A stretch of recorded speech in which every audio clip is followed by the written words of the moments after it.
उंची डॉक्टर बाबासाहेब आंबेडकरांच्या कर्तृत्वाची, डॉक्टर बाबासाहेब आंबेडकरांच्या कर्तृत्वाची. त्यांनी जगाला शिकवली भाषा माणुसकीची, त्यांनी जगाला शिकवली भाषा माणुसकीची. अध्यक्ष महाशय, पूज्य गुरुजन वर्ग आणि माझे सर्व बालमित्रांनो, आज 14 एप्रिल भारतरत्न डॉक्टर बाबासाहेब आंबेडकर आज यांची जयंती आज आपण इथे साजरा करणार आहोत. डॉक्टर बाबासाहेब आंबेडकर हे भारताच्या राज्यघटनेचे शिल्पकार आहेत.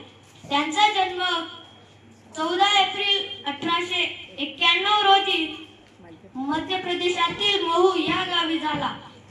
त्यांचे पूर्ण नाव भीमराव रामजी आंबेडकर असे होते. ते परदेशातून डॉक्टरेट घेणारे पहिले भारतीय होते. अंधारच होता ज्याच्या नशिबी त्याला प्रकाशाचं दान दिलं. अंधारच होता ज्याच्या नशिबी त्याला प्रकाशाचं दान दिलं. मानावे तुमचे किती आभार डॉक्टर साहेब, तुम्ही देशाला संविधान दिलं. धन्यवाद.